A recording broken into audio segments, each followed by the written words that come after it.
Coach, what is the challenge Tagovailoa kind of presents this week compared to some other quarterbacks you faced lately? Yeah, no, he's ultra skilled. One of the best quarterbacks we've faced by far. He's really mobile, but his eyes are always downfield. And he can make every throw, and he can beat you with his legs. And I don't mean like he can run the ball if he wants to. I think he has a good feel of when guys are around him, he'll go down. But he's buying time for those receivers to get open, and they're ultra skilled on the outside. So he's truly a point guard, and he knows what he's doing. He's been in the system, so it's actually fun to watch him operate when you're watching film on him. Hey, how good is your rush lane discipline been this season, and how important is it against this particular quarterback? Yeah, I mean it's just. I don't think you can ever have perfect rush integrity, right? I mean, especially this guy. I mean, no matter who it is, he's finding ways to run around and throw the ball. He's an athlete. I mean, let's make sure he is an athlete and a really good thrower. You know what I mean? So we're gonna have to be creative. We're gonna have to find ways to flush them, to keep them in the pocket, to bring in extra guys, to dropping everybody. I mean, we gotta figure something out to just continuously change looks on him, because again he's good and he's a veteran. Have you been pretty good this year, you feel like, at not busting a pass rush and letting a quarterback get free unless he makes a really good play? No, I mean you always want to be better, right? I mean I don't know how many countless times we've had opportunities to sack a quarterback and we did not get him down. So no, it could be better. Yeah. What's your general evaluation last week? We just didn't make the play. We were put in some positions where I don't think I was aggressive enough as a play caller. I know a couple weeks back I talked about letting them go play and trusting in those guys, and the game was just kind of stuck in that rut right there, and I didn't want to get too aggressive to and have one pop or something like that. So just kept everything in front and then see what happened. But that's 100% on me as the play caller. Again, you got to be able to trust those guys and have an instinct and let them go. And I don't think I gave the guys enough opportunity to go and unleash and make a play. What are we talking about there? What's aggression as a play caller look like? Yeah, I mean it's a blitz, or you see a formation and a play. You can either choose to play coverage or you can try to attack a formation and stuff. And I think that when I looked up and I saw, my first inkling was to probably play more coverage, and so instead of attack. And that's 100% on me, in terms of not being aggressive enough to give those guys a chance to go and see if they can make a play, if they can fumble the quarterback, or if they can rush the quarterback to get him to throw early and then we're in position to make an interception, something like that, what I mean? So, that's on me. I need to be better. What's the next step for Cam Lenhart? Just continued growth. I think he had that injury, so you're starting to see him get back to his early season form. So he just needs to continue to get himself in shape and to play hard.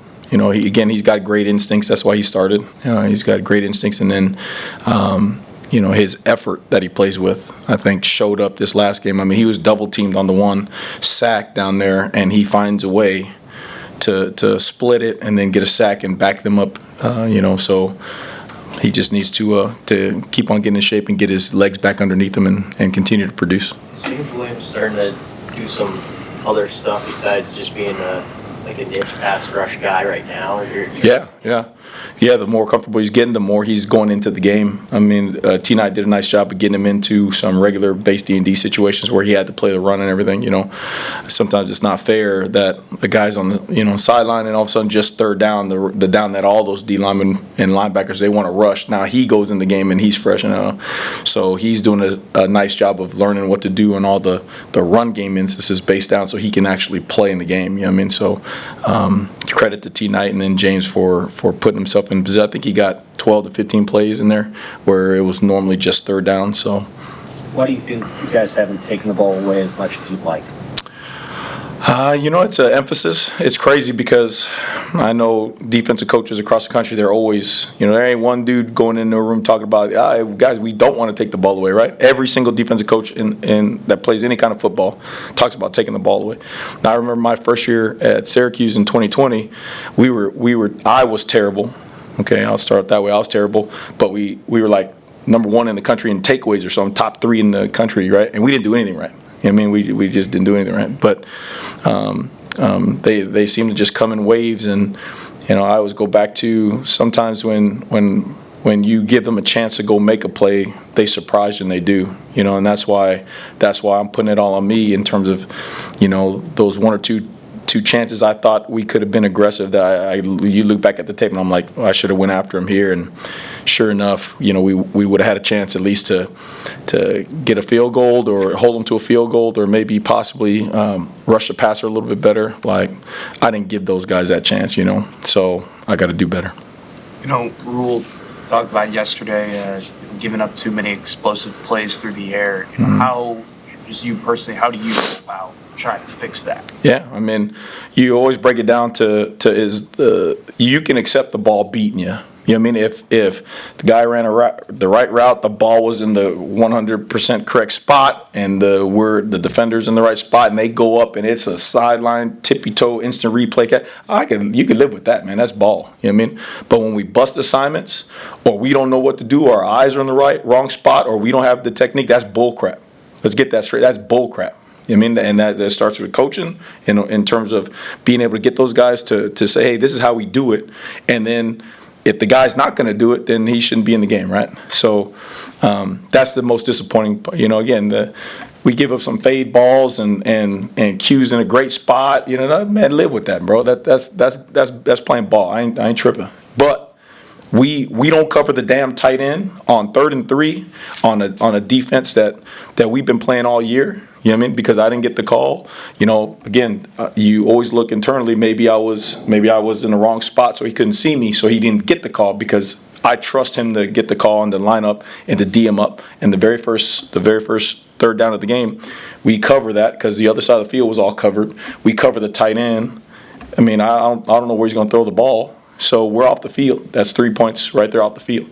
But instead, we let him drive down the field and score. So you can see it still bothers the hell out of me. But again, I gotta be in a spot where they can see me, get the call clearly, and go let them execute.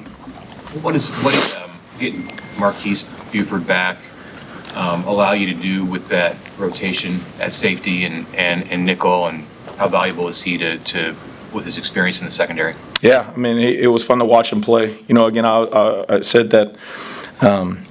You don't realize how much of a ball player he is and how twitchy and all that stuff he is. He was fun to watch, and now it's just about him getting back his legs back and all that stuff, and his air back and his game speed back. But it allows you to move guys around. In the one package we actually put Gift down at linebacker and move Keese back, and so he was in the secondary. So it gives you a lot of versatility back there and a lot of different combinations. And Coop's doing a really, really nice job of mixing around the pieces and stuff. And when you have that kind of versatility, then it allows you to explore different coverages and see what you can do. Had you gotten a little bit hamstrung, at least maybe the week before when Omar was out, and obviously you're missing Singleton too? Yeah, but that's football, right? What team in the country ain't got some kind of injuries? Look what the guys on the offense are doing. And they're still finding ways to run the ball and have it in a one possession game. So there's no excuses. We got guys that train all year, that lift weights, that sit in the meetings, and that's somebody else's opportunity. All these guys, for the most part, they're playing ball because they got their opportunity to play, So it gives guys like Corey Collier, Kobe Bretts, Ethan Nation, gives those guys a chance to go out there and see what they can do. So. Anything else for Coach? You feel like your defense is going to have a little bit more urgency this weekend? Just based on your comments and practice and the quarterback they're playing. We'll see. It's a good football team, but. Again, it comes back to this what we talked about before. What Coach Rule always talks about is the standard of play, right? The standard of play has to be correct in order to give yourself a chance to win the game. And you look back at the game, and the first half, it wasn't to the standard.